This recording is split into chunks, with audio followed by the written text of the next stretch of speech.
우리가 이렇게 말씀을 이렇게 들으면서 참 어릴 때가 참 중요해요. 우리가 이제 렘넌트 그러는데 렘넌트는 어릴 때 무엇이 들어가느냐 참 중요하잖아요. 렘넌트는 남은 자인데 남은 자다. 이게 남은 자예요. 물론 우리 후대들이 렘넌트라고 말하지만 정확히 말하면 우리도 남은 자예요. 우리도 남은 자예요. 왜 무엇으로 우리가 남은 자냐? 우리는 복음 때문에 남은 자가 된 거예요. 이사야의 말씀은 포로 시대에 다 이렇게 포로 끌려가서 다 무너져도 그때 무너지지 않는 남은 자, 그릇토기 렘넌트가 있었던 거예요. 그래서 이 남은 자가 되려면 어떻게 남은 자가 될 수 있느냐 하는 것은 우리가 어릴 때부터 이 들어가는 것이 굉장히 중요해요. 어릴 때. 여러분 디모데후서 3장 15절에 보게 되면 바울이 디모데에게 했거든요. 너는 어릴 때부터 성경을 알았느니 그랬어요. 어릴 때부터 성경을 알았나니. 내가 어릴 때 성경을 아는 것이 참 중요하잖아요. 그냥 어릴 때 성경 말고 우리 아이들이 지금 보고 듣는 것이 마음속에 영혼 속에 들어가니 그게 평생 들어간 것이 우리 후대가 고통이에요. 이게 고통이에요. 들어가는 것은 말씀부터 들어가고 복음부터 들어가야 되는데 복음이 먼저 들어간 게 아니라 세상 것이 들어갔단 말이에요. 그러니 세상 것 들어가 있는 거 이거 바꾸지 않으면 어렵거든요. 그래서 고생이에요. 사실 우리가 하나님을 믿는다는 것은 하나님이 완전하기 때문에 우리가 다 맡길 만큼 믿을 뿐이거든요. 다 맡길 만큼. 근데 우리가 다 맡기지 못해요. 이유는 뭐냐? 내가 가진 것 들은 것이 너무 크기 때문에 그것 때문에 맡기지 못해요. 그죠? 우리 맡기지 못하는 이유가 그거예요. 내 경험, 내 생각, 내가 가지고 있는 지식, 이것이 우리 속에 있기 때문에 맡기지를 못해요. 그래서 어릴 때 이게 들어가는 게 참 중요하다는 얘기예요. 어릴 때. 오늘 새벽에도 우리 미래 살릴 렘넌트에 대한 말씀을 봤지만 사실 우리 렘넌트들이 이렇게 되기 위해서는 넣어줄 수 있는 부모가 중요하고 교회가 중요하고 교사가 중요한 거예요. 아이들에게 누가 넣어줍니까? 저절로 들어가는 게 아니잖아요. 교회에서 넣어줘야지. 부모님이 넣어줘야지. 선생님이 넣어줘야지. 그래서 우리가 먼저 이걸 알아야 우리가 이걸 알아야 이 중요성을 알고 우리가 해줘야 되거든요. 여러분 생각해 보세요. 내가 틀린 거 들어가서 고생한 거 우리 생각 안 됩니까? 얼마나 고생하는 거? 여러분 모르겠지만 나는요 틀린 거 들어가는 거 그게 나 고생하게 만든 거예요. 너무 고생 속에 빠지게 만든 게 복음보다는 틀린 게 들어갔어요. 그래서 고생하는 거예요. 결국 생각해 보니까 복음은 다인데 그 다 이걸 믿지 못해서 다른 게 들어간 게 이 문제예요. 그러니까 어른이 얼마나 중요하냐. 어른. 여러분 어릴 때도 중요하지만 어른이 중요해요. 어른들이. 우리 집에서 어른들이 중요하고 교회에서 어른이 중요해요. 집에서 우리 어른들을 보고 아이들이 자라니까 교회에 오면 어른들 보고 아이가 자란다니까요. 여러분 눈으로 보고 귀로 듣는 거 그거는 실제잖아요. 눈으로 보잖아요. 어른들을. 교회에 오면 어른들을 보잖아요. 아이들이 성경 읽고 말씀 듣는 것보다 평상시 교회 안에서 집에서 어른들이 말하는 걸 더 많이 듣잖아요. 그러니까 참 우리 어른들이 얼마나 중요한지 몰라요. 지금 렘넌트를 생각하면 우리가 지금 이 어릴 때 중요한데 어릴 때 우리 어른들이 무엇을 넣어줬느냐가 참 중요해요. 뭘로 줬느냐? 아들이요, 똑똑한 거 중요하지만 우리는 똑똑한 사람을 찾는 게 아니에요. 하나님이 찾는 사람은 똑똑한 사람 찾는 게 아니에요. 하나님이 찾는 사람은 복음의 사람 찾는 거지 똑똑한 사람 찾는 게 아니에요. 하나님이 여태까지 똑똑한 사람 가지고 세계복음한 적 없어요. 그 말은 똑똑하지 말라는 얘기가 아니고, 중요한 거는 똑똑하든 그게 중요한 게 아니고 진짜 복음의 사람이냐, 이게 더 중요한 거예요. 정말 복음의 사람이냐. 그러니까 이것이 가정에서나 교회에서 성장 배경, 자라나는 배경 있잖아요. 환경, 성장, 이 모든 배경을 무시할 수가 없는 거예요, 이게. 왜냐? 그 자라는 성장이 다 보고 든 건데. 그래서 이것은 지금이라도 우리가 알고 정말 기도하면서, 정말 우리 렘넌트 놓고 기도하면서, 어떤 때는 정말 회개하는 마음으로 우리 아이들이 정말 이렇게 복음 들어갈 수 있도록 간절히 기도해야 돼요. 그래서 디모데후서 1장 5절에 보게 되면 나오잖아요. 그 외할머니 로이스와 그 어머니 유니게 속에 있던 믿음이 너에게도 있구나. 외할머니 어머니가 보여주고 들려줬던 그 믿음이 들어가는 거예요. 외할머니, 어머니, 할머니, 어머니가 얼마나 중요합니까? 할아버지, 아버지도 중요하고요.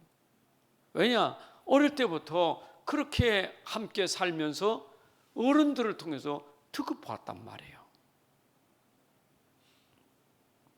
그래서 저는 무엇을 할 것인가가 중요한 게 아니에요. 세상은 자꾸 무엇을 시키려고 의사 만들고 대통령 만들고 뭘 자꾸 시키려고 뭘 하게 만들려고 해요. 하나님은 뭘 하기 전에 먼저 어떤 사람이냐가 중요한 거예요. 어떤 사람이냐, 네가 어떤 사람이냐가 중요한 거예요. 어떤 사람이냐. 여러분이 항상 나는 어떤 사람인가, 우리 아이들을 점검하면 너는 어떤 사람이냐,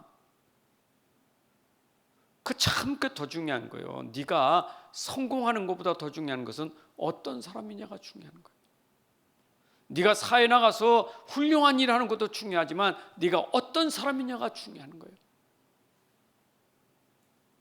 여러분, 바울이 디모데에게 편지 쓰면서 한 말 아닙니까? 아무 이 혈연 관계도 아니에요. 근데 내 사랑아들, 내 참아들 디모데야. 얼마나 디모데를 귀중히 받는 참아들 디모데야.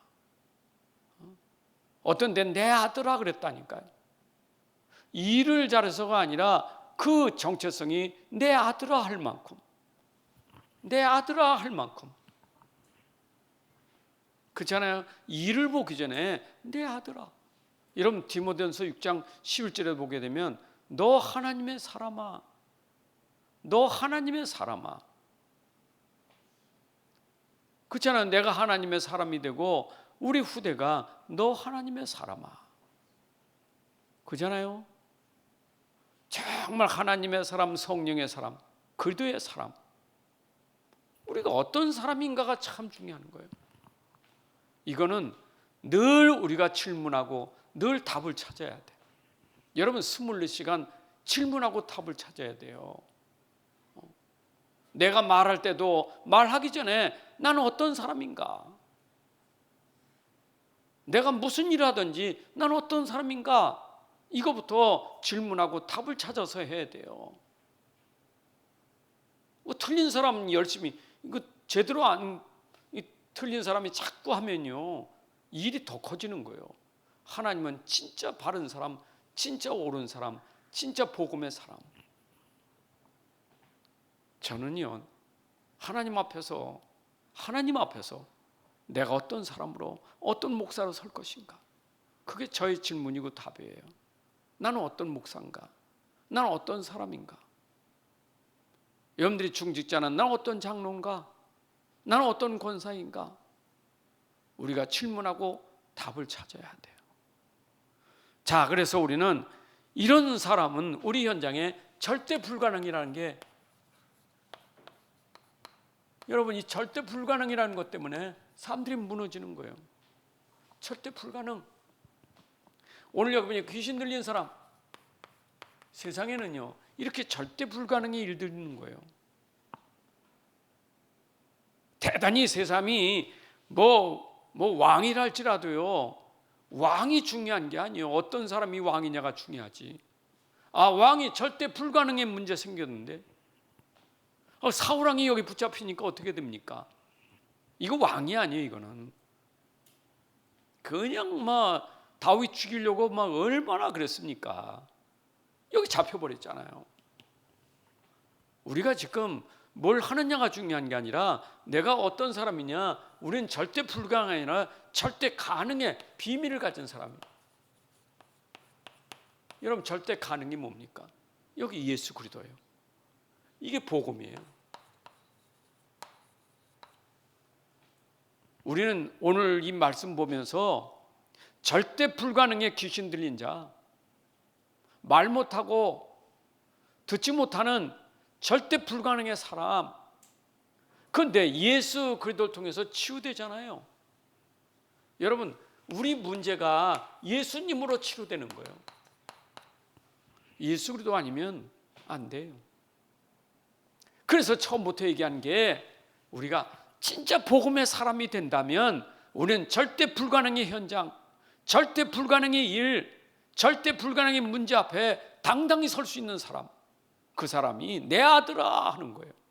너 하나님의 사람아. 이 앞에서 당당한 사람이요, 어떤 문제, 어떤 환경 속에서도 절대 무너지지 않는 복음의 사람. 왜냐? 그 문제가 복음에는 문제가 되질 않아. 그러니까 제가 서두에 말씀드렸지만 세상 대통령 되고 국회의원 되고 판사 되는 게 중요한 게 아니에요. 그 사람들이 이거 해결합니까? 이거 해결을 못합니다. 세상은 절대 불가능이 얼마나 많습니까? 근데 누가 할 수 있습니까? 나는 할 수 없지만 내가 가진 복음은 가능한 거예요. 그래서 복음의 사람이 돼야 되는 거예요. 하나님의 사람이 돼야 되는 거예요. 그게 우리의 정체성이에요. 그러니까 예수님이 제자 되고 다니면서 이거 보여주시는 거예요. 지금 이건 제자들이 봐야 돼요. 근데 이거 못 보고 있는 바리새인들의 모습이 나오잖아요. 바리새인이 얼마나 똑똑합니까? 여러분, 똑똑한 사람이 바리새인입니다. 얼마나 말 잘하고 얼마나 똑똑하고 얼마나 대단하고 훌륭한 사람입니까? 그런데 이거 전혀 인정 안 하잖아요. 도리어 고쳤더니 고친 것 가지고 시비하잖아요. 귀신 대상 고쳤으면 얼마나 축할 일이지, 그걸 시비해서 죽이려고 한다니까. 얼마나 영적으로 무지하면. 여러분, 그렇잖아요. 세상이요, 영적으로 무지하면 그렇게 될 수밖에 없어요. 무지하면 똑똑한 게 문제예요. 무지하면 잘난 게 문제예요. 영적으로 무지한 사람이 결국 자기 잘난 것 때문에 그것으로 세상을 어렵게 만드는 거예요.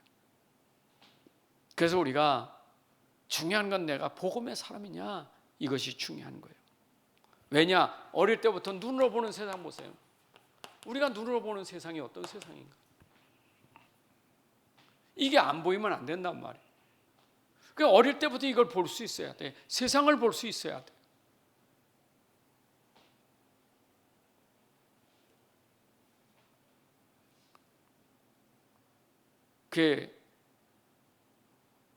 다행히 우리 손자 손녀들이 그 로마 신화 그 동영상을 되게 좋아하길래, 야, 뭐 신들 너 좋으냐 그랬더니, 할아버지가 다 그요 신화의 신화, 그거 다 헛되는 거예요, 헛된 거. 그래서 다행이다.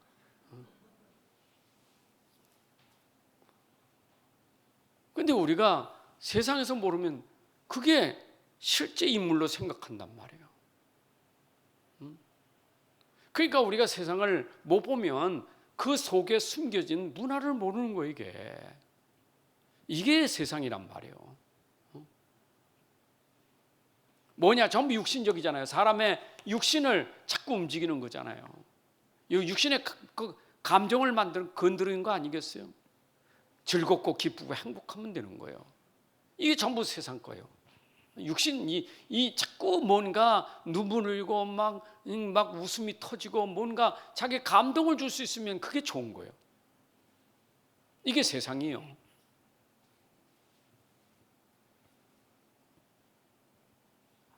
그러니까 전부 육신은 사람이 육신은 따라갈 수밖에 없는 게 여러분 갈라디아서 5장 19절부터 21절에 보게 되면 사람 육체의 소욕과 성령과 거스린다고 말했잖아요. 성령을 거스르는 게 육체의 소욕이요. 육체의 소욕을 따르는 사람은 성령을 인도를 안 받아요. 왜? 육체를 따라가니까. 우리는 성령의 사람이지 육체의 사람이 아니잖아요. 그러니까 육신적인 걸 하는 거예요. 전부 육체 이런 이것이니 보세요. 육신적인 사람, 이 세상에서 육신적인 사람들 참 더럽고 부정하고 전부 악한 일들만 하고 있는 것이 이 세상이에요. 성령의 일이 아니 이게. 그렇죠? 악령은 더럽고 악한 거예요. 근데 성령은 거룩하고 깨끗한 거 아니겠어요? 그러니까 못 보면 빠질 수밖에 없는 거예요. 이게 육신. 하나님 떠난 사람들이 할 수밖에 없는 게 사사기 21장 25절에 보게 되면 자기 소견대로 자기밖에 모르잖아요. 다 자기예요. 자기. 다 자기예요. 여러분 세상은 결국 다 자기예요. 자기 옳은 대로, 자기 좋은 대로. 이게 세상이에요. 우리가 복음 모르면요, 이 복음이 오직 복음 안 되면 우리는 빠져드는 게 내 옳은 대요. 내가 좋은 대로 가는 거예요. 전부 내가 좋은 대로 하는 거예요. 내가 편한 대로, 내가 좋은 대로. 불신자는 그렇게 가는 게 길이잖아요. 근데 우리가 오직 복음 안 되면 우리 체질이 여지없이 나오는 게 나예요. 내 생각, 내 주장, 내 고집, 내 편견이에요. 전부 나예요.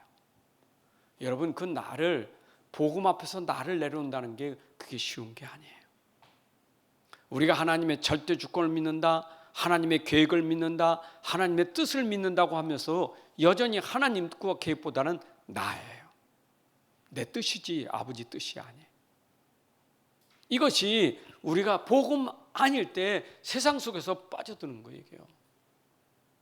이게 우리 가지고 있는 우리의 속성이란 말이에요. 그러니까 이걸 보시라고요. 지금 육신 세상을 보고 세상에 전부 자기 소견대로 하고 있는 세상을 봐야 돼요. 이게 안 보이면 안 돼. 어릴 때부터 이게 보여야 돼요. 그러니까 이 사람들이 하는 것은 경쟁밖에 없어요. 싸우고 경쟁하는 게 그게 세상이에요. 여러분 갈라디아서 5장 15절에 보게 되면 싸우면 서로 죽어요. 서로 물고 먹으면 서로 죽는 거예요. 물고 먹으면 서로 죽는 거예요. 그래서 그거를 어떤 사람은 그 뱀으로 비유했더라고. 서로 자기 입에는 꼬리를 집어넣지만 저쪽도 꼬리 집어넣고 서로 물고 먹으면 서로 피차 죽는 거예요. 세상이 서로 싸운다고 사는 게 아니에요. 서로 싸우면서 다 죽는 거지. 싸우면 같이 죽는 거예요. 여러분 전쟁하면 같이 죽는 거예요. 이긴 자도 없어요. 우리가 싸움이라는 게 이겼다고 생각하면 안 돼요. 이긴 게 아니에요. 지금 진 거고 죽인 거지. 우리는 지금 깨닫지 못하면 맨날 이것 가지고 싸우는 거예요. 맨날. 오직하면 뭐 적자생존이 뭐 자연도태 뭐 살아남는 자만 살아남는다고 그러잖아요. 그 진화론 얘기도 하잖아요. 살아남은 것만 살게 됐다고. 그 살아남으려고 애를 쓰는 거예요, 이게 지금. 살아남으려고 애를 쓰는 거예요, 이게. 그러니까 살아남으려니까 어떻게 죽여야 내가 살아남지. 저 사람 죽이지 않으면 내가 살아남을 수가 없어. 그래서 남 죽이고 내가 살아야 돼. 이게 세상이에요. 얼마나 세상이 악합니까? 여러분 얼마나 세상이 악하냐고요. 참마 지금 저 강대국이라는 나라를 보면요, 욕심이 얼마나 많은지 약한 자 것은 쳐버리고 자기가 다 취하려고 하는 거예요. 그게 강대국이요. 약한 자는 전부 노예 만들고 다 취하는 거예요. 이게 세상이에요, 세상. 이걸 모르는데 어떻게 우리가 지금 복음을 붙잡냐고요. 이걸 알아야 왜 내가 복음이 필요하고 왜 복음이 있어야 되는지를 알게 되는 거예요. 그래서 우리는 이때 이걸 해결하는 것은 이건 오직 복음밖에 없어요.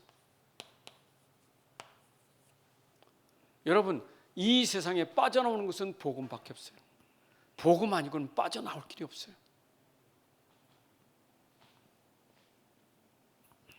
디모데후서 3장 14절부터 17절.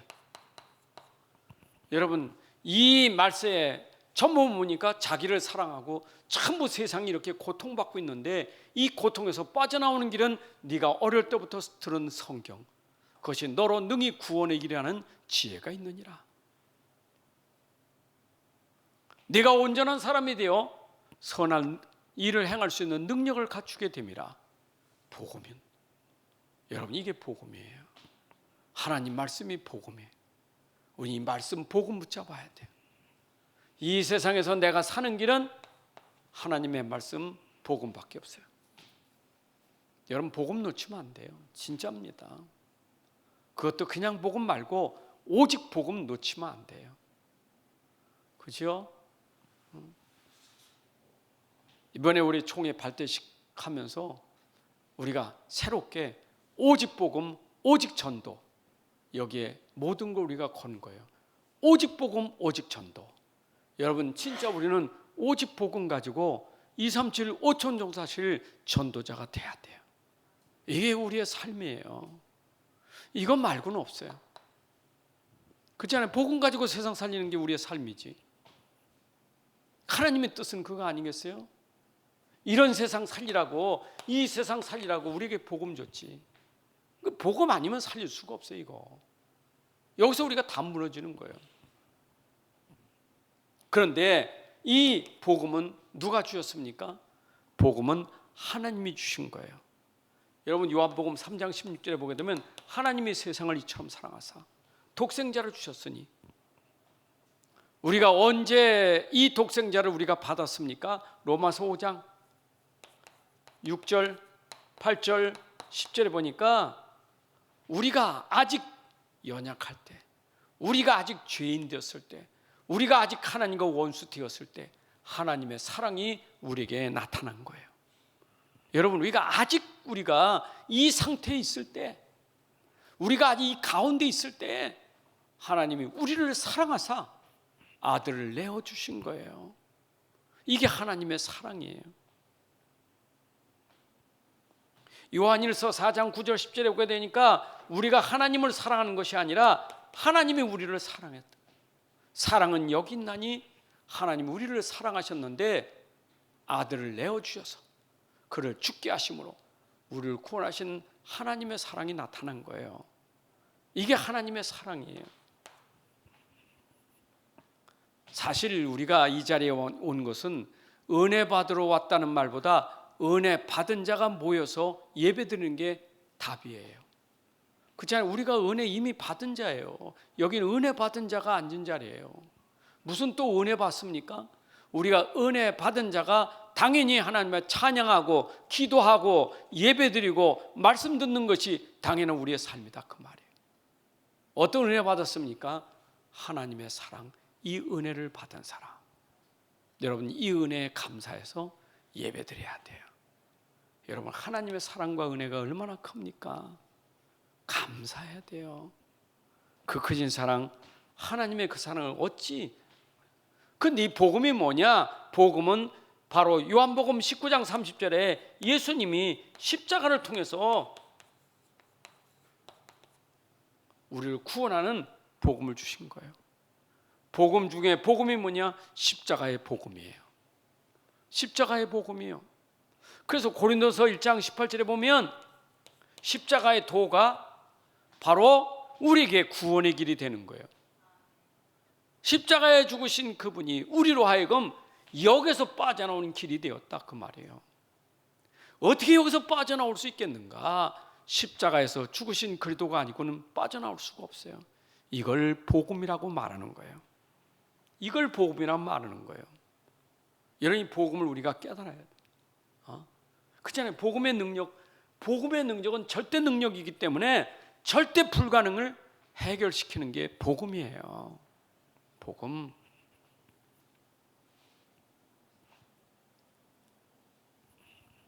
그런데 이 복음이, 전 로마서 1장 16절 말씀을 보니까 내가 복음을 부끄러워하지 않으니 이 복음은 모든 믿는 자에게 구원을 주시는 하나님의 능력이 됨이라. 여러분이 가지고 있는 복음에 부끄럽지 않아야 돼요. 내가 가진 복음이 부끄러운 복음이 아니에요. 맞아요? 여러분, 내가 가진 복음의 정체성을 가져야 돼요. 내가 진짜 복음 가졌다면 이 복음에 어떤 소리, 어떤 환경에, 어떤 형편에서도 내가 절대로 이 복음에 부끄럽지 않는 사람이 돼야 돼요. 복음에 부끄럽지 않아야 돼요. 누가 뭐래도, 누가 나에게 비난하고 누가 뭐라고 말해도 내가 가진 복음은 부끄럽지 않는 복음이에요. 그게 여러분들이 가지고 있는 정체성이고 답이에요. 맞아요. 여러분, 때로는 복음 때문에 우리가 억울한 소리도 들어요. 오직 그리스도 하니까 마치 이단처럼 생각해. 그렇다고 내가 복음이 희미하면 안 돼요. 내가 그것 때문에 내가 복음을 버리면 안 돼요. 우리는 끝까지 복음 때문에 생명을 걸 수 있는 사람이 돼야 돼요. 그게 우리가 누리는 복음이에요. 믿습니까? 그러니까 이 성경 구절이 그랬잖아요. 바울이 나는 복음에 부끄럽지 않는 사람이다. 자, 그러면 이 복음에 대해서 나는 어떻게 해야 돼요? 오직 믿음이 돼야 돼요. 여러분, 복음된 사람은 이제 어떻게 살아요? 믿음으로 사는 거예요. 로마서 1장 17절. 오직 의인은 믿음으로 살리라. 우리의 삶은 오직 믿음의 사람이에요. 우리는 사는 게 믿음이에요. 믿음으로 사는 겁니다. 이제는 갈라디아서 2장 20절에 있는 것처럼 내가 사는 게 아니라 내 안에 계신 그리스도를 믿는 믿음으로 사느니라. 내 안에 계신 그리스도를 믿는 믿음으로 사셔야 돼. 내 안에 그분은 나의 주인이셔. 내 인생, 내 삶의 주인이기 때문에 이제는 그분께 다 맡기고 사는 게 믿음이에요. 그리스도께 다 맡기는 믿음이 돼야 돼. 그렇죠? 맡겼다면 그분이 나를 어떻게 해도 상관없어요. 죽게 되면 죽는 거고 살게 되면 사는 거고 그게 맡긴 사람이에요. 살든지 죽든지 내 몸에서 그리스도만 존귀된다면 나는 사는 것도 죽는 것도 모두가 유익하다. 그게 바로 오직 믿음의 사람이에요. 믿음은 죽는 것 때문에 믿음을 쳐버릴 수가 없는 거예요. 내 안에 그리스도는 나의 주인이기 때문에. 아멘. 자, 그러면 하나님이 우리에게 언제나 하시는 일은 시간표를 가지고 하시는 거예요. 시간표 때가 있는 거예요. 여러분, 분명히 복음은 그 시간표가 있어요. 내게 복음이 임하는 그 시간표. 그래서 이 시간표라는 것은 뭐냐? 하나님의 절대 계획 속에 있는 거예요. 여러분, 복음은 하나님의 절대 계획 속에서 가는 거예요. 우리가 마태복음 2장 1절에 보게 되면 그 복음이 언제 나타났느냐?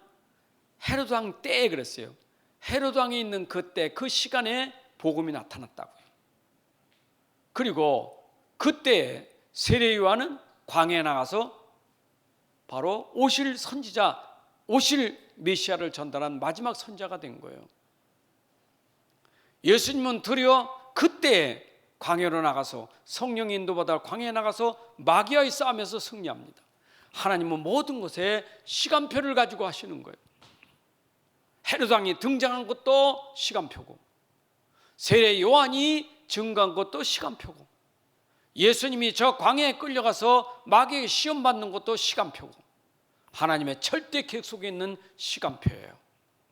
그럼 예수님이 오셔서 행하신 모든 일들이 다 그때 오늘 마태복음 12장 1절을 모두 보게 되면 그때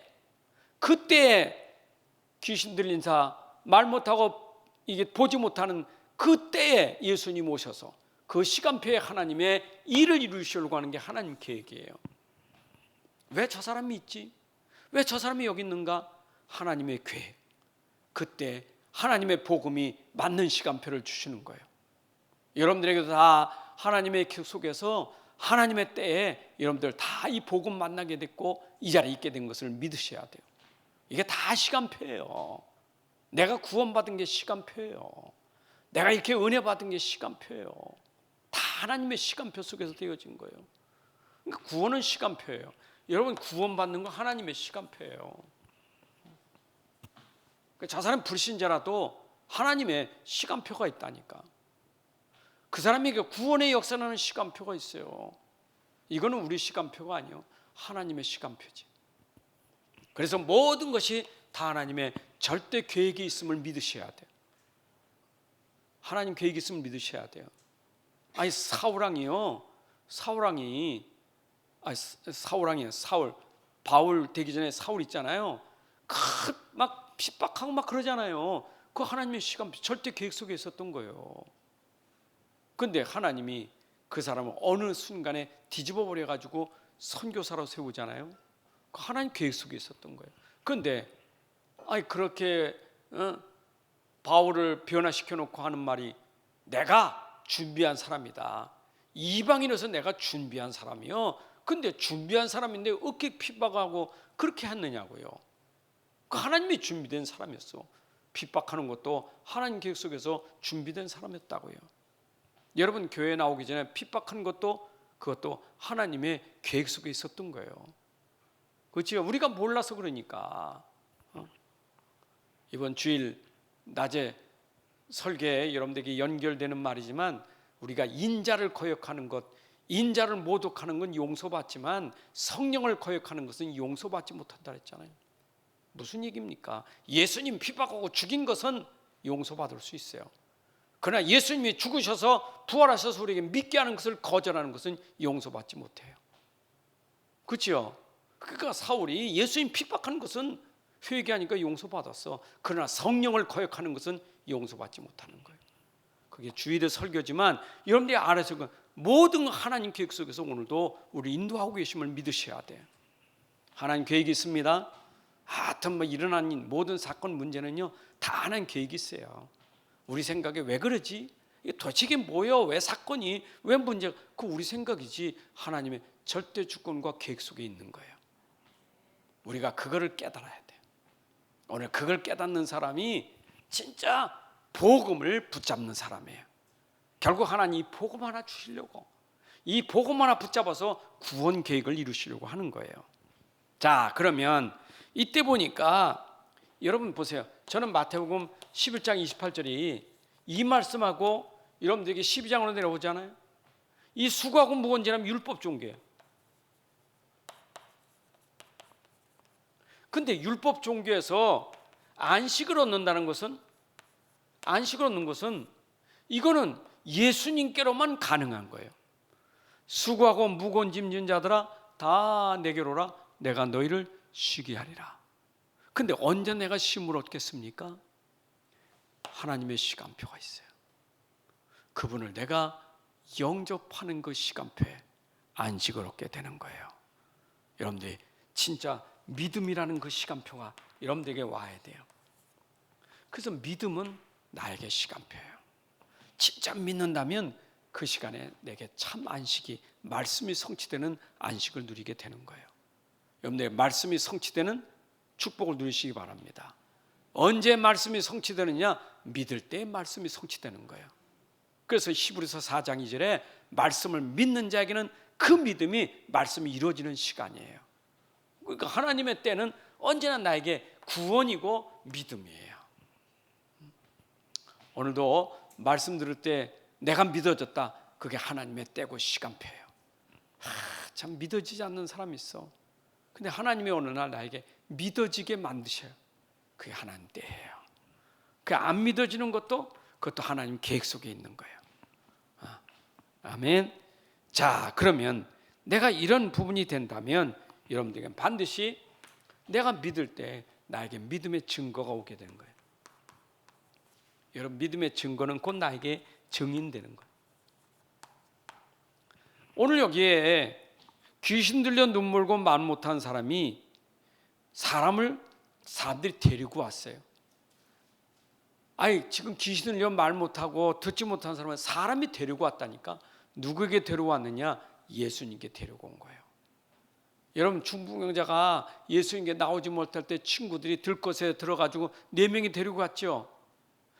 그 환자의 믿음도 있지만 그 친구들이 데리고 간 그 믿음을 보시고 하는 역사하셨다. 여기도 보면 귀신 들자가 데리고 온 그 사람의 믿음을 보고 치료하신 거예요. 여러분, 중요한 것은 나의 믿음도 중요하지만 우리가 누구를 해서 내가 믿는 것도 중요한 거예요. 여러분, 믿음의 시간을 가지셔야 돼.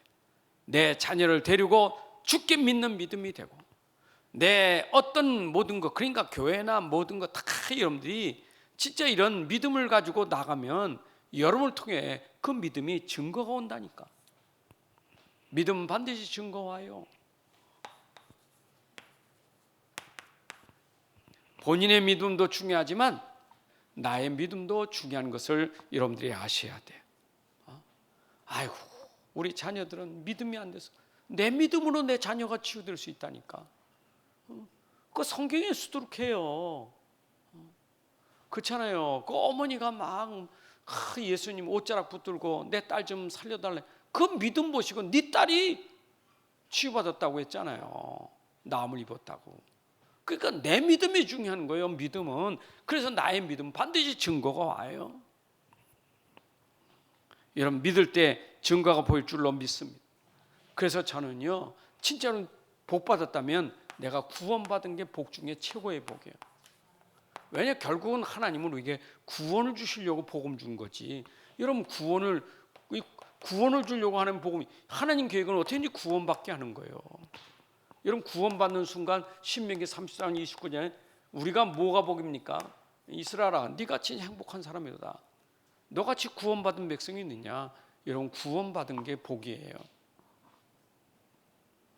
자, 구원받은 사람은 그 다음부터는 어떻게 합니까? 구원받은 사람은 인도받아 가야 돼. 성령의 인도. 이게 신앙생활이에요. 여러분, 이게 삶이에요. 여러분의 삶은 성령 인도 받아 가셔야 돼요. 구원받다만 내 안에 성령이 내주하고 계신 거예요. 내 안에 계신 성령이 인도를 받아가는 게 신앙생활이고, 그게 우리의 삶이에요. 그 성령 인도. 그럼 성령은 어떻게 인도하십니까? 성령은 반드시 하나님 말씀을 근거로 가지고 인도하시는 거예요. 여러분, 말씀이 없는 성령 인도는 그건 아니에요. 내 생각이, 자칫 내 생각이 성령 인도라고 하면 안 돼요. 내가 성령 인도받다면 그 근거가 분명히 말씀이 있어야 돼요. 어느 성경 어느 구절에서 그 말씀을 내게 맞춰서 짝 맞춰가지고 내게 좋은 말씀 찾아서 인도라고 말하지 말고, 그렇잖아요. 성령께서 분명히 깨닫게 하는 말씀이 있어요.